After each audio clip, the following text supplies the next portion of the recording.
It's Torah Tuesday, and today we're going to be talking about the story of Moses and the women at the well in Exodus chapter 2. We're in the second half of the chapter, and what you may not have noticed before is that this is a type scene. Now, a type scene is an incident in which the narrator is telling the story in such a way that we are to think of other times where something like this has happened. So you might remember in the book of Genesis, Isaac's wife is found at a well, Jacob finds his wife at a well, and now we have Moses, and he indeed finds a wife at a well. So we're supposed to think of these in light of each other.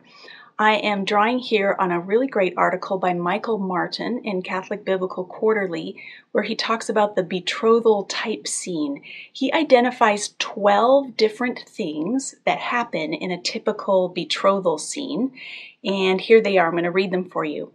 Number 1, the groom travels to a foreign country. Number 2, he meets a woman or women at the well. Number 3, someone draws water. Number 4, a gift or service is given that bonds him to her family. Number 5, he reveals his identity. Number 6, the woman rushes home with the news. Number 7, there's some kind of greeting or invitation from the family to the prospective groom. Number 8, the betrothal is arranged. Number 9, the groom lives with the bride's family. Number 10, the groom returns to his place of origin. Number 11, the groom is received by his family at home.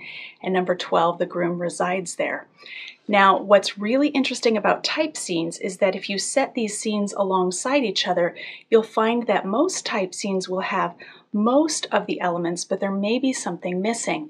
And if a scene fits the pattern exactly except for one piece, you can guarantee that that piece is of some significance. And that is certainly true in the case of Moses and the women at the well, because the missing piece in that scene is number 5. Moses never reveals his identity to the women. So when they run back to their family, to their father, and tell about this man that they've met, they describe him as an Egyptian.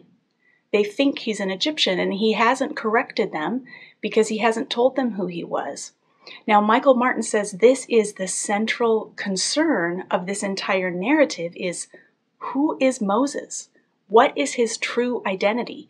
So by paying attention to the type scene and the part that's missing, we're actually zeroing in on the part about Moses that's most interesting, and that is he doesn't know who he is. And if you trace through the chapter and see how other people describe him and how the narrator describes him, you'll find that there's all sorts of different perspectives that can't really be reconciled. So for example, in verse 6, when the daughter of Pharaoh finds him, she calls him a Hebrew baby. And in verse 11, he goes out to his own people and sees the Egyptian beating the Hebrews. So in some sense, there's a recognition that he belongs with the Hebrews. But in verse 14 of chapter 2, he's rejected by those people who are supposed to be his family. And then we have the women at the well calling him an Egyptian in verse 19. And then a really interesting moment in verse 22. After Moses has married Zipporah and she gives birth to their first son, it says in verse 22, Zipporah gave birth to a son, and Moses named him Gershom, or Gershom, saying, I have become a foreigner in a foreign land. Now, the name Gershom sounds like the Hebrew for Ger-sham, foreigner there. But at this point, as readers, we ought to be wondering, where is he a foreigner? Is he referring to the fact that he doesn't quite belong in Midian? Or is he referring to the fact that he never did quite belong in Egypt either? He started off, probably before his memory, he started off with the Hebrews, but then spent his childhood, presumably, with the Egyptians in the palace, because later he goes out to his own people. He has to go out to them. But he clearly doesn't belong in the palace or with his fellow Hebrews. So he has become a foreigner. By identifying with the Hebrews, did he become a foreigner in his own Egyptian family?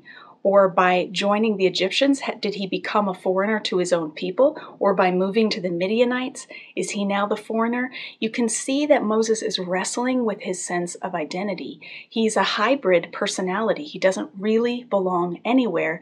And this question will not be resolved for us until chapter 3, when Yahweh speaks up and tells Moses who he is.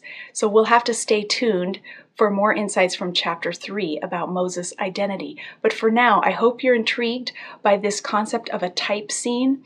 And if you want to chase something down this week, go check out the story of Jesus and the woman at the well and see how well it stacks up with these 12 criteria that we normally see in a betrothal type scene. All right, have a great week.